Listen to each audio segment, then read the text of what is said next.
Hi everyone, Dugraz here with Dugraz Reports. I'm going to make a video today about my personal credit history, just down through the years, different credit cards that I've had. This will help me reference it in subsequent videos, those kind of things. So as I talk about what I have and what my strategies are, you'll be able to know why I'm doing what I'm doing. Here we go. Before I go any further, here's what I'd like you to do. Pause the video after I make this comment and guess how old I am. Just put a comment down below how old you think I am, because I used Credit Karma to take a look at my credit history and determine the age of these cards I opened. So it'll kind of give it away from the context. So go ahead and do that now. And then at the end, you can tell me, were you surprised at your guess or not? Let's start by going back to the 90s, specifically somewhere around 97, 98, not sure of the exact time frame. I was getting ready to go off to college, and my mom helped me get my first credit card, which was a kind of generic no-name credit card from the local teachers credit union.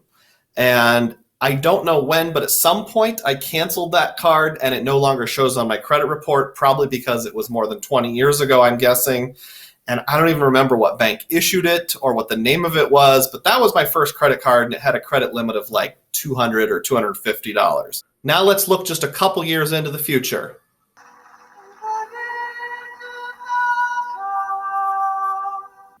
On January 26th, 2000, I opened a Capital One credit card.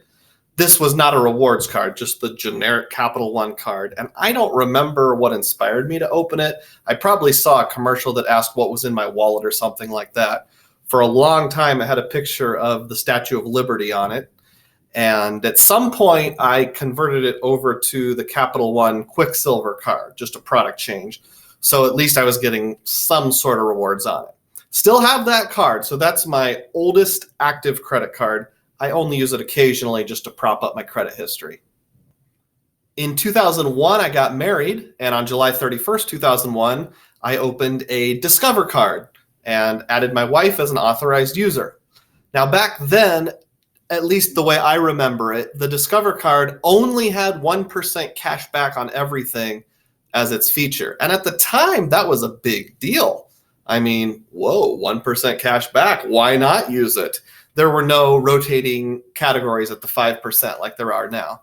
At the time, it was just called the Discover card. There was no other name for it. Eventually, it became the Discover More card, and that's still what it's called to this day. It basically does the exact same thing as the Discover It card. It just has a different name. I do use this card now and then, depending on what those quarterly categories are, but it doesn't get a whole lot of use. But of course, with 18 years of history on this card, I'm going to keep it open. In the year 2007, I was at a Casey's General Store, that's a gas station, and I saw a sign there on the gas pump that said something like, if you open the Casey's credit card, you can get 2% cash back on all purchases at Casey's and 1% cash back everywhere else. And I thought to myself, whoa, that doubles my Discover card, at least at this particular gas station. And that's where I got most of my gas, so I opened the card. That credit card was issued by UMB Bank, so I had that starting in 2007. Now, more recently, I closed this credit card about 3 or 4 months ago, and I made a whole separate video. I'll put a link in the description box to that video or a card in the corner where you can see my rationale as to why I canceled it. So let me know what you think. Did I make a huge mistake damaging my credit history by closing it? Did I do that? Or after seeing the rest of my credit history, are you thinking, no big deal? Around that same time, the latter half of the first decade of the 2000s, I got 2 other credit cards, a US Bank credit card and a Wells Fargo credit card. Now, the US Bank card I opened, I think just because I thought my wife and I should probably have a joint credit card. And these are less common now, but we actually opened a credit card that was in both of our names. And I don't mean an authorized user, they pulled credit for both of us. So I've had that US Bank non-rewards joint credit card since 2007, 2008, 2009, somewhere around there. We very rarely use it just enough to keep the credit history in place. And then we also, about the same time, or I got a Wells Fargo credit card, and this was the Wells Fargo Signature Visa.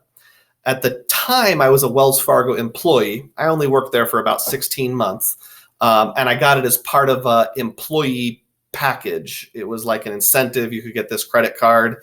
It was like guaranteed never to go over a 9% interest rate. And of course, since I was working there and banking there, I could pay it all off in branch. It was super convenient. So I'd mostly just got it for the convenience factor before I even knew that it was a rewards card.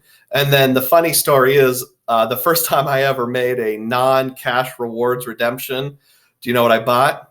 I bought a vacuum cleaner and surprised my wife with it. So that was the first time I ever used rewards. So that leaves me in a spot where I've got 2 credit cards that are about 20 years old, 2 credit cards that are about 10 years old, and 1 older credit card that I have canceled. And coming into the beginning of 2019, that's where things stood. Now, something happened in those first few months of 2019. Going into the summer of 2019, my wife was going to fly to Arizona with our kids. I didn't have time off work, so I was just sending her. And when looking for plane tickets and getting frustrated about prices and those kind of things, I don't even remember what inspired me to check, but I knew somehow that I could book plane tickets as one of my Wells Fargo rewards. So I just decided to check on that.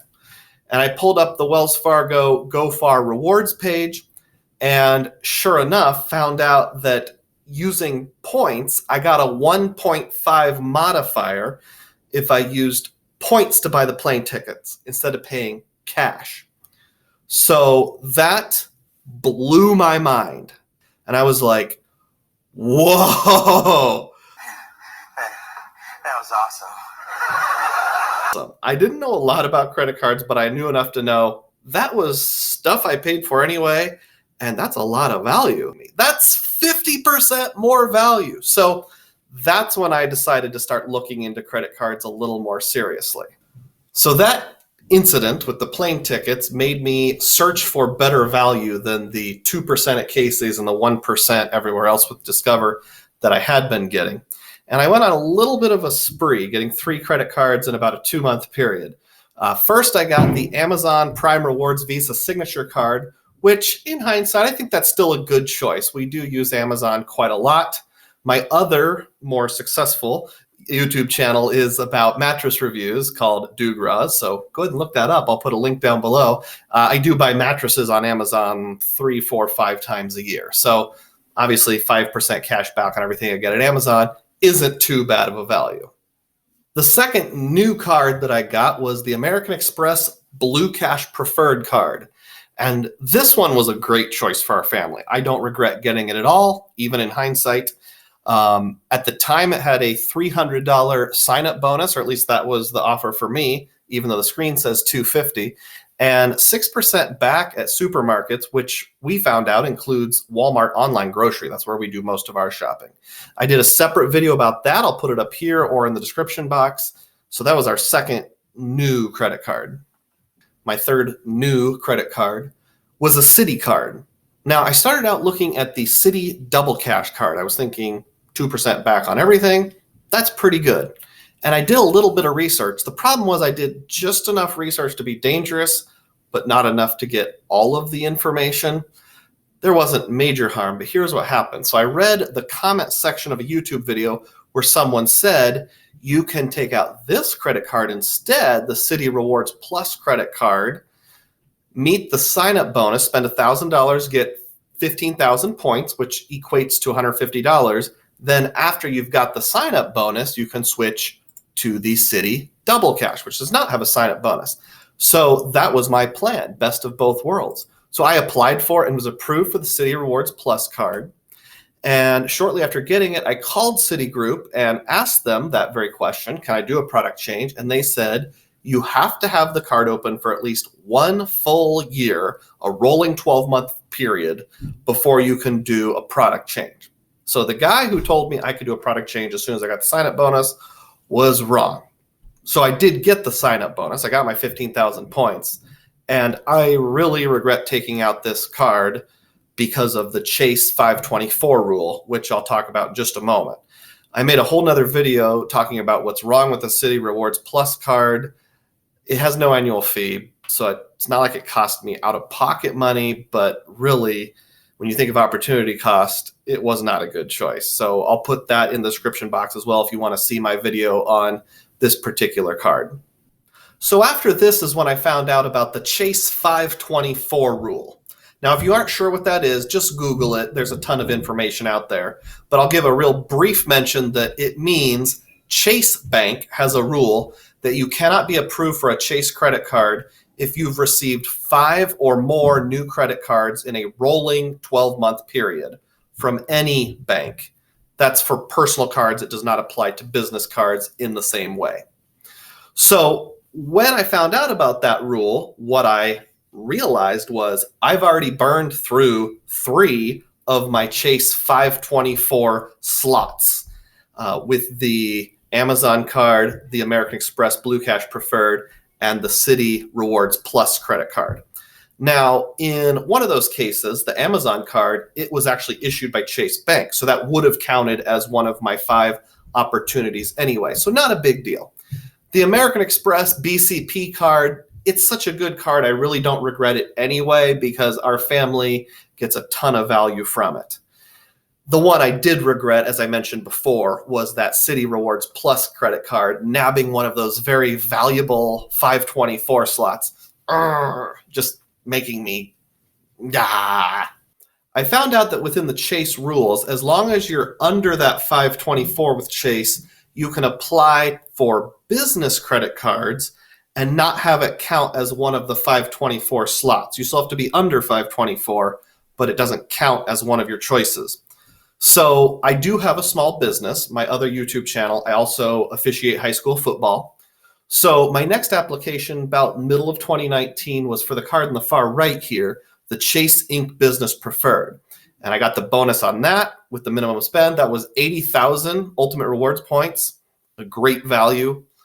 And then more recently in December of 2019, I applied for the middle card here, the Chase Ink Business Cash. And I'm still working on meeting the minimum spend on that. Now, as it relates to the future, Conan? My plan for my 2 valuable remaining Chase 524 slots are to fill one of them with the Chase Sapphire Preferred. I'll get 60,000 Ultimate Reward points for meeting the minimum spend, and there's 2x points on travel and dining. I won't go into great detail on that right now. I'll make another video in the future with a little more detail on that one. And then for that one last very valuable Chase slot, that's to be determined. So let me know if you have a suggestion. Again, the main reason I wanted to explain this is just so that if you watch my videos in the future or in the past, you'll know why I give the background that I did. In some ways, I have a long credit history, and in other ways, I have a very short credit history. So tell me, what do you think? How am I doing? Bad? Good? Let me know.